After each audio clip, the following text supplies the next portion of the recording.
கோவில் யானை. கதை சொல்வது ஹேமலதா. ஒரு ஊரில் ஒரு கோவில், ஆறு எல்லாம் இருக்கும். கடை வீதி சுற்றி, கோவிலை சுற்றி கடை வீதி எல்லாம் இருக்கும். அதில் ஒரு யானை பார்க்கணும். அவன் என்ன பண்ணுவான், டெய்லி இந்த யானையை இப்படியே கடை வீதியை சுற்றி ஆற்றங்கரைக்கு கூட்டின்னு போய் அங்கே யானை நல்லா குளிக்கும். யானைக்கு தண்ணியில் குளிக்கிறதுனா ரொம்ப பிடிக்கும். அது நல்லா ஆற்றுல இறங்கி சுகமாக குளிக்கும். அப்புறம் அந்த யானைப்பாகன் என்ன பண்ணுவான், அதுக்கு நல்லா ட்ரெஸ் பண்ணி விடுவான். அதுக்கு மேலே போத்தி விடுறதுக்கு அழகாக ட்ரெஸ் எல்லாம் அப்பப்போ தருவாங்க. அதெல்லாம் போட்டு அழகாக நாமெல்லாம் போட்டு அந்த கடை வீதி வழியாக திருப்பியும் கோயிலுக்கு கூட்டிகிட்டு வருவான். அந்த மாதிரி வரும்போது அந்த ஊரில் இருக்கிறவங்க கடையை வச்சுருக்காங்கள்ல, அவங்க போகிறவங்க வரவங்க எல்லாருமே யானைக்கு ஏதாவது சாப்பிட கொடுப்பாங்க. எல்லோரும் இல்லை, கொஞ்சம் பேர் கொடுப்பாங்க. ஏதாவது வாழைப்பழம் அது இது ஏதாவது சாப்பிட கொடுப்பாங்க. அது யானையும் வாங்கி நல்லா சாப்பிடும். சின்ன குழந்தைங்களுக்கு யானைன்னா ரொம்ப பிடிக்கும்ல. அவங்க கையில் ஒரு காசு எடுத்து அந்த யானையோட துதிக்கையில் வைப்பாங்க.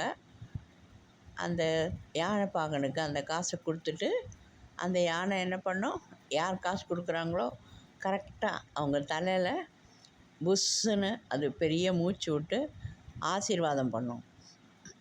அதுக்கு பெரிய தும்பிக்கை இல்லையா, அது ஃபுல்லாக ரொம்ப காற்று வரும்போது வேகமாக வரும். அது குழந்தைங்க யாருக்கு அது ஆசீர்வாதம் பண்ணுறதோ அவங்க பக்கத்தில் தலை மேலே இருக்கிற கிருமியெல்லாம் ஓட்டிடும். அதனால் எல்லாருக்கும் அது ஒரு வழக்கம். எல்லாருமே அதனால தான் யானைக்கிட்ட ஆசீர்வாதம் வாங்கிப்பாங்க. கிருமியெல்லாம் போயிடுச்சுன்னா நோய் வராதுல்ல, அதுதான் முக்கியமான காரணம். அப்படி இருக்கும்போது அந்த ஊரில் ஒரு பழக்கடை வச்சுருப்பார் ஒரு ஆள். அவர் வாழைப்பழம், முக்கியமாக வாழைப்பழம் தான், வாழைப்பழம் விற்பார்.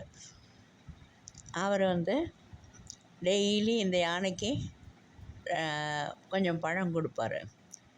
தவிர அந்த கடையில் வாங்கி பழம் சாப்பிடுவாங்கள்ல, அவங்கெல்லாம் அந்த தோல் எல்லாம் வேஸ்ட் பண்ணி தரையிலலாம் போட்டால் வேறு யாராவது பின்னாடி வரவங்கெல்லாம் வழுக்கி விழுந்துருவாங்கன்ட்டு ஒரு பக்கெட் வச்சுருப்பார். அதில் தான் எல்லோரும் அந்த குப்பை தொட்டியில் போட்டுருவாங்க. பழத்தோட தோல் மட்டும்தான், மற்ற குப்பையெல்லாம் போட மாட்டாங்க. எல்லாத்தையும் அவர் சேர்த்து வச்சு இந்த யானை வரும்போது அதுக்கு கொடுப்பாங்க. நல்ல பழமும் கொடுப்பார்.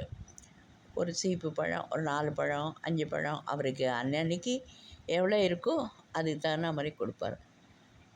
அந்த கடைக்கு பக்கத்தில் ஒரு டெய்லர் கடை. அந்த டெய்லர் கடை இந்த ஆளை பார்த்து, எப்போ பாரு எதுக்கு நீ யானைக்கு இதெல்லாம் கொடுக்குற, இதையே நீ விற்றேனாக்கா உனக்கு இன்னும் கொஞ்சம் காசு வரும் இல்லையா, எதுக்கு யானைக்கு கொடுக்குறேன்ட்டு கிண்டல் பண்ணுவார்.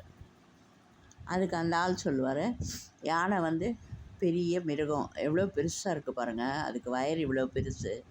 கோவிலில் சாப்பாடெல்லாம் கொடுப்பாங்க, ஆனாலும் அதுக்கு அப்பப்போ வேறு டேஸ்ட்டு மாறி ஏதாவது நம்ம கொடுக்கணும், அதுக்கு நம்ம சாப்பிட்றதெல்லாம் பத்தாது அப்படின்ட்டு, அதனால தான் நான் கொடுக்குறேன். அவர் என்ன பண்ணுவார், தோப்பில் போய் பழம்லாம் கொண்டு வரும்போது சக்கரை வண்டியில் தான் கொண்டு வருவார். டயர் வண்டின்னு சொல்லுவோம்ல, அதில் வச்சு. அப்போது எங்கேயாவது தென்னங்கீற்று தெரியுமா, தென்னங்கீற்றுனாக்கா தென்னை மரத்துலேருந்து விழுற பட்டை, அது யானைக்கு ரொம்ப பிடிக்கும். அது எப்போது கிடைக்கும் அவருக்கு, அதையும் எடுத்து அந்த வண்டியில் வச்சு கட்டி கொண்டு வந்து தருவார். யானை ரொம்ப சந்தோஷமாக சாப்பிடும் அதை. அதனால தான் அவர் எடுத்துகிட்டு வருவார். இதெல்லாம் அந்த டெய்லர் கேட்டதும் அந்த ஆளுக்கு அவர் சொல்லுவார், யானை எவ்வளோ பெருசு, தவிர அது காட்டில் இருக்க வேண்டியது, அதை கொண்டு நம்ம ஊருக்குள்ளே வச்சுருக்கோம். அப்போ நம்ம தானே அதுக்கு பாதுகாத்து அதுக்கு என்னென்ன வேணுமோ அதெல்லாம் நம்ம கொடுக்கணும், அதனால தான் நான் கொடுக்குறேன் அப்படிம்பா. டெய்லருக்கு சாதாரணமாகவே அவனுக்கு சாமி நம்பிக்கை அதெல்லாம் கிடையாது. தவிர இந்த மாதிரிலாம் மற்ற உயிர்கிட்டெல்லாம் அவனுக்கு ஒரு அபிமானமும் கிடையாது. அதனால் அவன் மட்டும் அதை பற்றி கவலையே படாமல் கிண்டல் பண்ணிகிட்ருப்பான். ஆனால் இந்த வாழைப்பழக்காரன் அதை பற்றி அதை நினச்சி பார்க்க மாட்டான். அவன் கிடக்கான் அப்படின்னு சொல்லிட்டு இவன் செய்கிறதையே செய்வான். ஒரு நாளைக்கு அந்த டெய்லர் என்ன பண்ணான், ஒரு வாழைப்பழத்தில் டெய்லர் கடையில் ஊசி இருக்கும்ல, அந்த ஊசியை நைஸாக உள்ளே நுழைச்சி அதை யானைக்கு கொடுப்பான். பாவம், வாழைப்பழத்துக்குள்ளே ஊசி வச்சா யானைக்கு என்ன செய்யும்? அது குத்திருக்கும்ல அது சாப்பிடும்போது. அதனால் அது அப்படியே அந்த வாழைப்பழத்தை கீழே துப்பிட்டு போயிடும். அது ஒன்றும் செய்யாது. ஆனால் இந்த டெய்லருக்கு நல்லா தெரியும், நம்ம ஊசி வச்சதை அதுக்கு குத்திருக்க போல இருக்கா அப்படின்ட்டு சிரிச்சுட்டே போயிடுவான். ஆனால் மற்றவங்களுக்கெல்லாம் தெரியாது, என்னமோ வாழைப்பழத்தை துப்பிடுச்சுன்னு நினச்சிட்டு பேசாமல் எல்லாம் போயிடுவாங்க. அடுத்த நாள் ஒரு அதே மாதிரி யானை குளிச்சுட்டு வரும்போது என்ன பண்ணும், அதோடய துதிக்கையில் ஃபுல்லாக ஆற்றுல நல்லா இப்படி சுரண்டி கரைச்சி அதில் உள்ள கீழே மண் அது இதெல்லாம் இருக்கும்ல ஆற்றுல, அது எல்லாத்தையும் சொயின்னு உரிஞ்சு அதை வச்சுருக்கோம், ஸ்டாக் பண்ணி வச்சுருக்கோம் அதோட துதிக்கையில். கரெக்டாக இந்த டெய்லர் கடை வந்ததும் அது பக்கத்தில் போய் புஷ்ஷுன்னு அப்படியே துப்பு பாரு. டெய்லரோட கடையில் என்ன இருக்கும், புது துணி தைக்கி கொடுத்துருப்பாங்கள எல்லாரும், எல்லா துணி மேலேயும் அந்த மண் தண்ணியை துப்பிடும். ஏன்னா எல்லோரும் திட்ட மாட்டாங்களா டெய்லரை? நல்ல டெய்லருக்கு நல்ல வேணும் இல்லையா? நம்ம யாருக்காவது கெடுதல் செய்யலாமா? செய்யக்கூடாது. யானைக்கு நல்ல அறிவு பாவம், அது ஞாபகம் வச்சுட்டு நம்ம அதை பார்க்கலன்னு நினச்சிப்போம், அதுக்கு கண் இத்தினோண்டு இருக்குன்ட்டு. ஆனால் அது எல்லாரையும் நல்லா பார்த்து வச்சுக்கும், சரியா? அதனால் சின்ன மிருகங்கள் எதுவாக இருந்தாலும் நம்ம அதை அரவணைச்சி அதுக்கு ஏதாவது நம்ம திங்கிறதுக்கு கொடுக்கணும், அன்பாக நடந்துக்கணும். இல்லைன்னா அதுக்கு துன்பம் கொடுக்காமையாவது இருக்கணும், அதுக்கு ஒரு கஷ்டமும் கொடுக்காமல் இருக்கணும், சரியா குழந்தைங்களா? பிடிச்சிருக்கா உங்களுக்கு இந்த யானை கதை?